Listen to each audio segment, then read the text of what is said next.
गंध कोवळ्या फुलाचा त्यात श्वास सावयाचा देह लाजतो कैचा स्पर्श होत पाखराचा वाट चालता सख्याची होई नाद पैंजणांचा प्रीत उंबऱ्या पलाड शोधते खुणा सुखाच्या गुंजते बासरी अंतरी ओल्या प्रेमसरी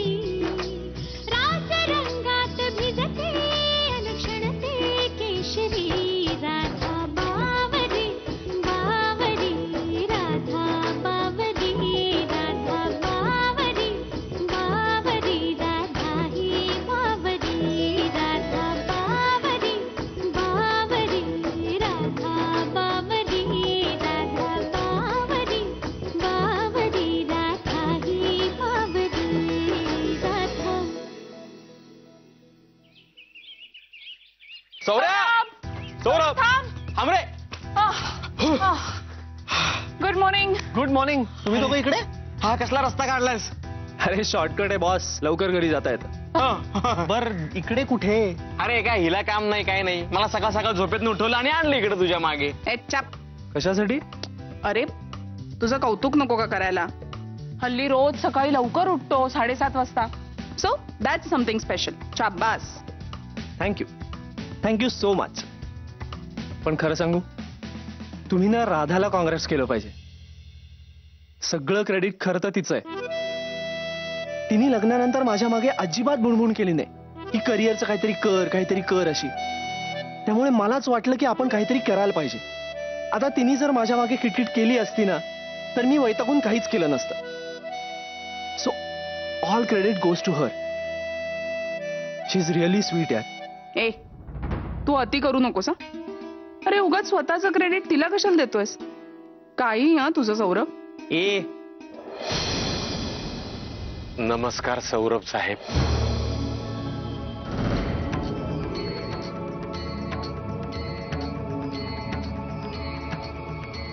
आलात का तुम्ही परत? काय नाटकबाजी आहे?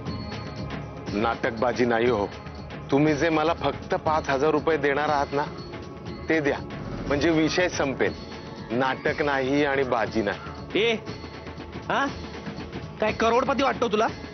खंडणी उकळायची माझ्याकडून. आणि जरी करोडपती असलो ना तरी एक दमडी देणार नाही तुला. दमडी नकोच आहे मला, फक्त 5,000 रुपये द्या. ए एक फाटकी नोटही देणार नाही मी तुला. सौरभ साहेब जरा हात काढता का? नाही माझ्या सर्दीचं इन्फेक्शन नको तुम्हाला. सौर्या काय प्रकार आहे हा सगळा? कोण आहे? प्लीज प्लीज तुम्ही नखामध्ये पडू.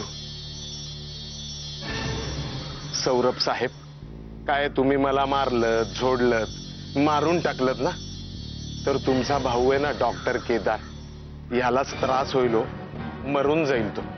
त्यामुळे तुम्ही मला ठरलेले फक्त 5,000 रुपये आज संध्याकाळी इथे द्या. हा येतो मी. Excuse me. सौर्या काय प्रकार आहे? कोण माणूस आहे हा? काय माहिती यार, काय नवीन प्रकरण आहे मला खरंच कळत नाहीये. मॅम अजून मीटिंग चालू आहे, प्लीज आत नका ना जाऊ. काय काय चाललंय हे? काय सस्पेन्स आहे हा? Ma'am ma'am please ma'am. आता मी नाही सहन करू शकत ही घुसमट. दिया दिया प्लीज तू असं काहीतरी बोलू नकोस. हे बघ तू तुझ्या डोळ्यांवर त्याच एका गैरसमजुतीचा चष्मा लावून बसलेली आहेस. तू सगळीकडे त्यातूनच बघतीयस. त्यामुळे तुला मानसचं तुझ्यावरचं प्रेम दिसतच नाहीये. आणि मानसचं राधाशी असलेलं मैत्रीचं वागणं हे सुद्धा तुला. माझ्या बरोबरचं मैत्रीचं वागणं?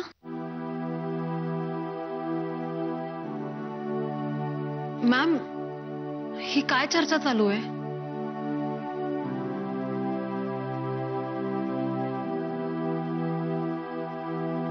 रिया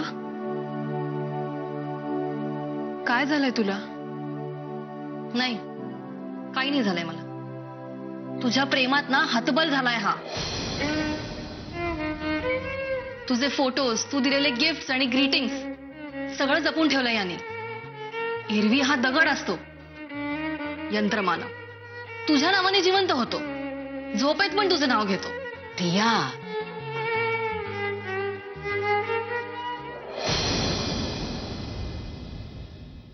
पण मी या दगडाबरोबर नाही राहू शकत. आणि तू जी काही जादू केलीस ना ह्याच्यावर, त्यातून तो बाहेरच नाही येऊ शकत. मी डिवोर्स घेते Radha.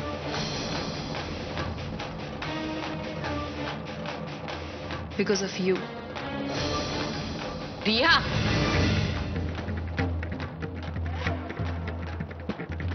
Radha, ma'am, Radha, Radha, try to understand. तुला तुला रियाचा प्रॉब्लेम माहितीये. अगं ती नाही समजून घेऊ शकत आहे मानसला. यात मानसचा काही दोष नाहीये. नाही मॅम, रियाचा शब्दांत शब्द खरा आहे. मी नेहमीच राधावर प्रेम केलंय.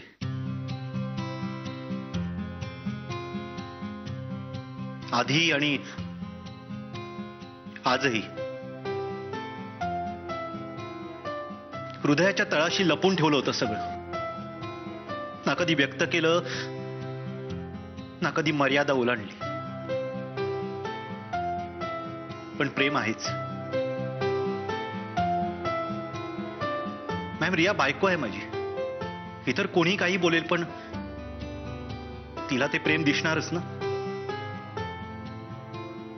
हो, आहे माझं प्रेम राधावर.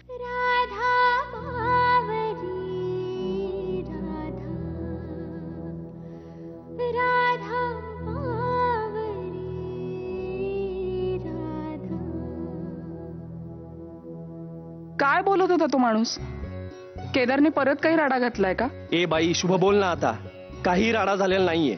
मितालीशी लग्न करतोय केदार आता. आणि सौर्य, तू त्या माणसाचं तोंड काय बघत बसला होतास रे? अरे फाटका फकीर होता साधा तो. दोघांनी लवकर असतं ना, त्याला तोंड गप झालं असतं त्याचं. हो रे आवल्या, पण होता कोण यार तो? हे आपण डायरेक्ट केदारलाच विचारलं तर? विचार विचार, डायरेक्ट विचार. नाही, पण नको, परत तो बिथरला तर प्रॉब्लेम व्हायचा. हा, मी एक काम करतो, मी यश जिजूंना फोन लावतो. हा, ते बेटर राहील जरा.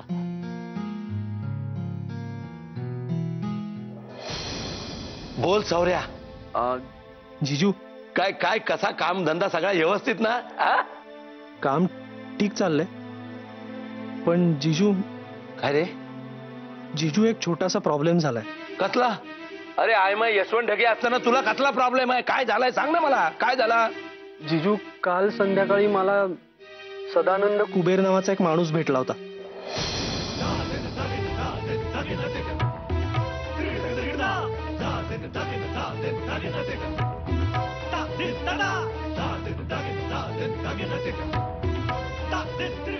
काय सांगतोस काय? हो जिजू. जिजू, आपल्या केदारच्या मागे सतत असं काही ना काही का लागलेलं असतं? होय रे. बघ ना, आता सगळे त्याच्या जीवावरच उठलेत. आता हा बाहेर कोण तो सदानंद म्हणतोस तो, आणि घरात दादा. म्हणजे आता परत घरात काही नवीन?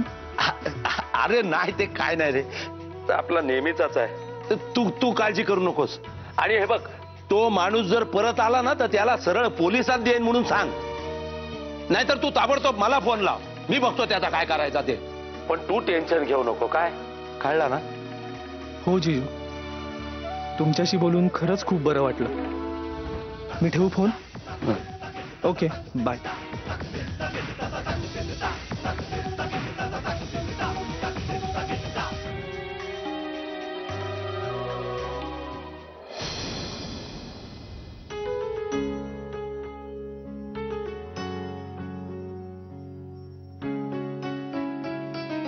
काय मुलं आहात तुम्ही?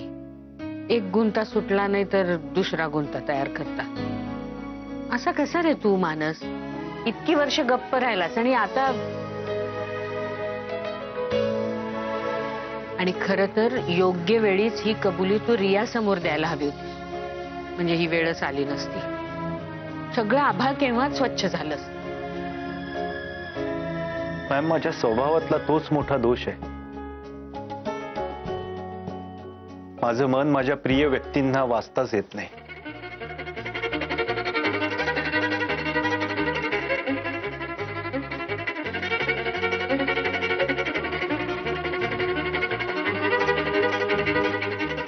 राधा, राधा, राधा प्लीज थांब. Radha, Radha.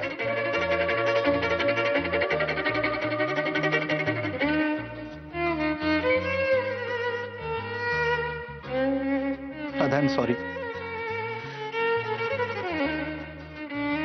I am really sorry. मनस का केलंस तू असं? तू इतका मेच्युअर आहेस, इतका चांगला सायकियाट्रिस्ट आहेस. तू रियाला हर्ट केलं हे तुला कळलं नाही? आणि माझ्याही वागण्यामुळे नकळत दुखावली गेली असेल ती.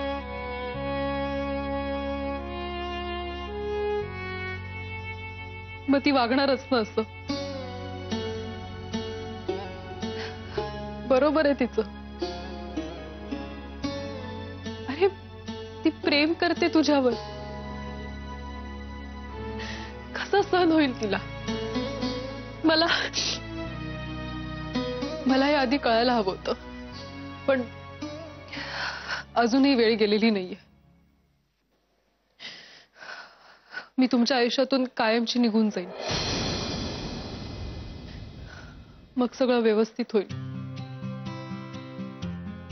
राधा, काय वेडेपणा आहे हा? असेल, पण तो सगळ्याच्या भल्यासाठी असेल. मी हे हॉस्पिटल सोडून दुसरीकडे प्रॅक्टिस करेन, पण आपण परत भेटायचं नाही. नाही राधा. राधा, हे हॉस्पिटल तुझं आहे.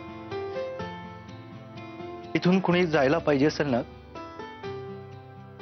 तर ते मीच आहे. राधा,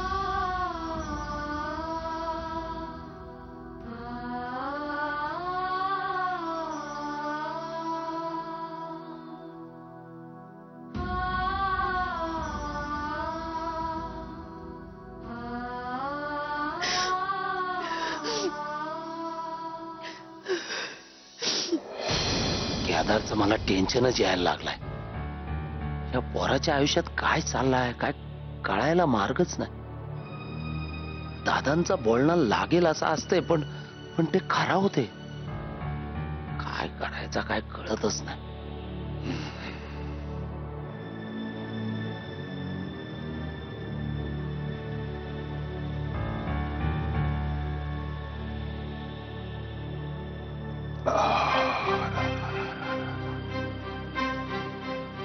एकदा दादांशी बोलून बघूया काय?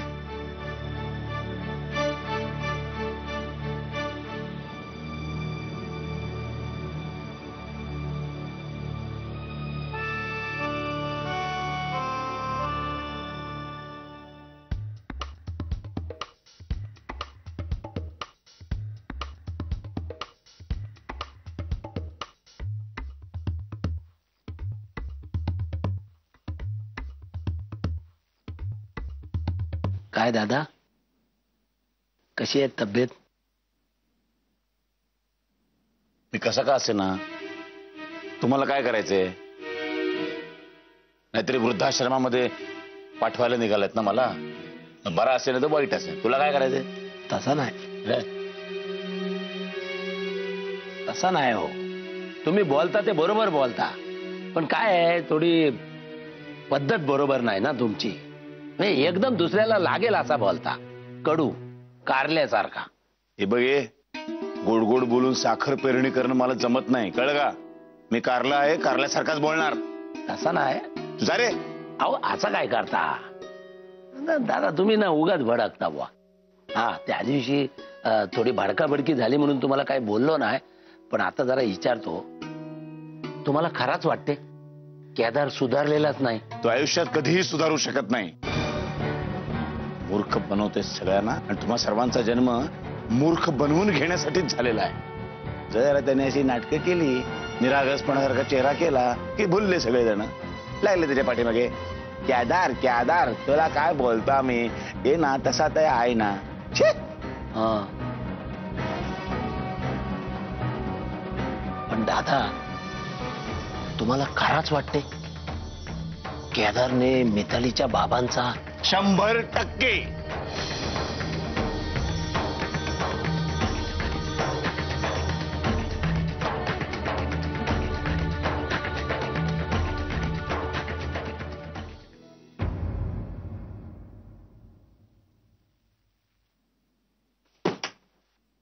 सौरभ साहेब, काय तुम्ही मला मारलं, झोडलं, मारून टाकलत ना, तर तुमचा भाऊ आहे ना डॉक्टर केदार, यालाच त्रास होईल हो.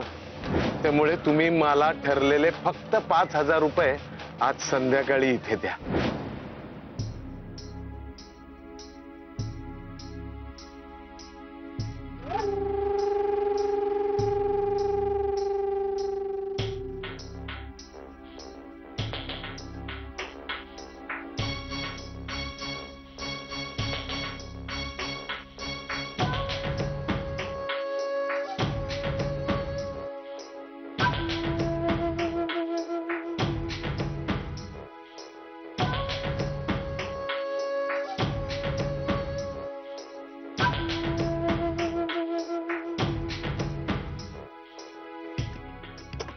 काय यार, शी.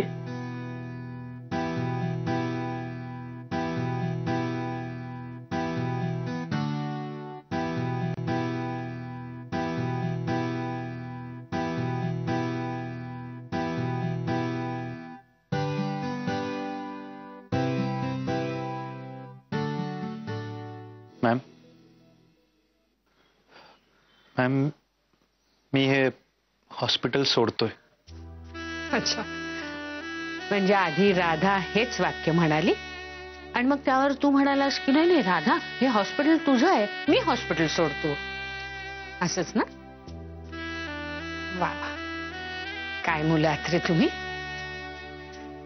नुसती पुस्तकं वाचून मोठी होत आहे, माणसांना कधी वाचणार. मानस, तुमच्या तिघांमध्ये जी सिच्युएशन तयार झालेली आहे त्यावर इथून निघून जाणं हा मार्ग आहे का? म्हणजे प्रश्न तसाच ठेवायचा भिजत. तुम्हाला तिघांना चोपूनच काढणार आहे मी आता. तेवढा अधिकार आहे मला, समजलं ना?